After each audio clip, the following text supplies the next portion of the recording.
Baik, selamat malam Bapak dosen, selamat malam teman-teman. Perkenalkan, saya Maria Angelina Advinsa Bungkang, NIM 1803030128, mahasiswi Sosiologi semester 6 kelas C, Fakultas Ilmu Sosial dan Ilmu Politik, Universitas Nusa Cendana Kupang. Baik, di sini saya akan mempresentasikan kembali dari tugas harian yang ketiga mata kuliah Pendidikan Anti Korupsi yang berjudul Fenomena Peluang dan Potensi Korupsi Dana Covid di NTT.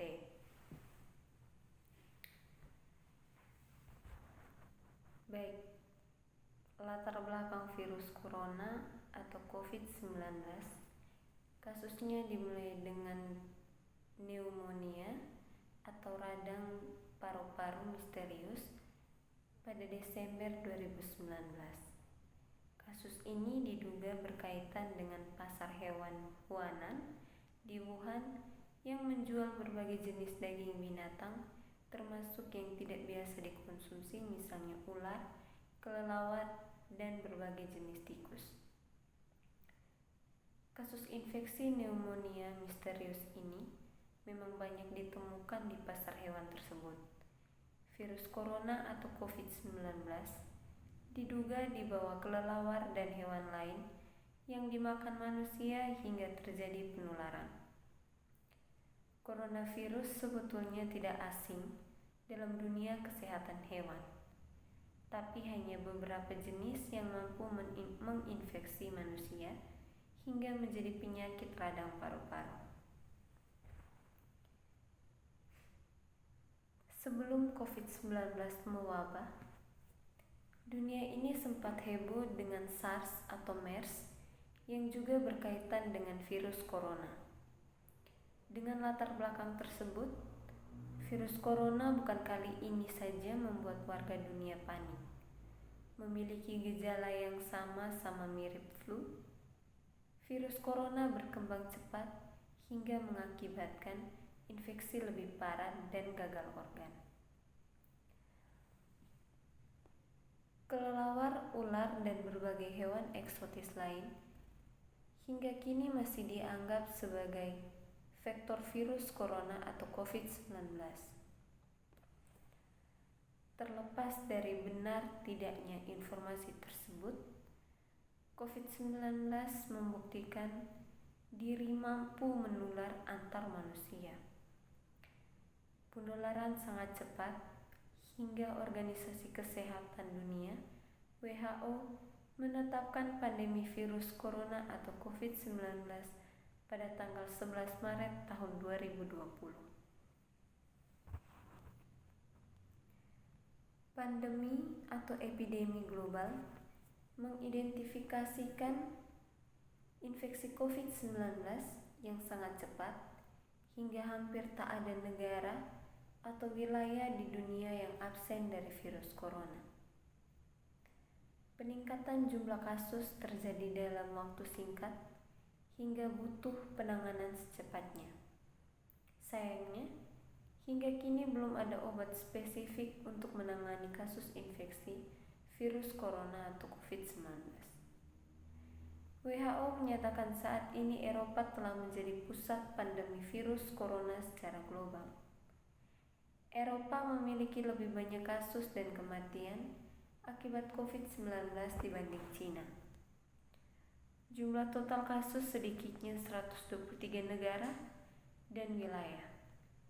Dari jumlah tersebut, nyaris 81.000 kasus ada di negara Cina daratan. Italia yang merupakan negara Eropa yang terdampak virus corona terparah, kini tercatat memiliki lebih dari 15.000 kasus. Dan sementara itu, peluang korupsi dana COVID di NTT, pemerintah provinsi atau Pemprov Nusa Tenggara Timur melakukan nota kesepahaman dengan Kejaksaan Tinggi dan BPKP untuk mencegah perbuatan melawan hukum, tindak pidana korupsi terkait penyalahgunaan dana COVID-19. Nota kesepahaman sangat penting untuk mengantisipasi masalah hukum yang dapat timbul dalam upaya penanggulangan dan penanganan dana bencana penanganan COVID-19, kata Gubernur NTT Victor Bungtilu Laiskodat. Lebih lanjut, Gubernur menjelaskan kesepahaman ini dibuat agar tidak terjadi tindak pidana korupsi pada anggaran COVID-19 yang menjerat kepala daerah serta semua yang terlibat di dalamnya. Karena itu, pihaknya butuh pendampingan dari pengawasan kejaksaan dan BPKP untuk ikut membantu mengawasi dana COVID-19 ini. Beliau menjelaskan kalau ada yang mencoba nekat berbuat tidak sesuai ketentuannya akan berhadapan dengan penegak hukum. Mantan Ketua Fraksi Nasdem DPR RI ini mengapresiasi Kejati dan BPKP NTT sehingga semuanya dapat bergerak secara cepat dan tepat dalam menanggulangi berbagai dampak pandemi ini bagi masyarakat. Beliau juga berharap nota kesepahaman ini dapat ditindaklanjuti secara konkret agar tidak ada kesalahpahaman, terutama terkait bantuan kemanusiaan dampak COVID-19. Harus dipastikan agar masyarakat penerima adalah mereka yang betul-betul pantas dan layak untuk mendapatkannya. Beliau juga minta agar para bupati atau wali kota berkoordinasi dengan pihak kejaksaan setempat.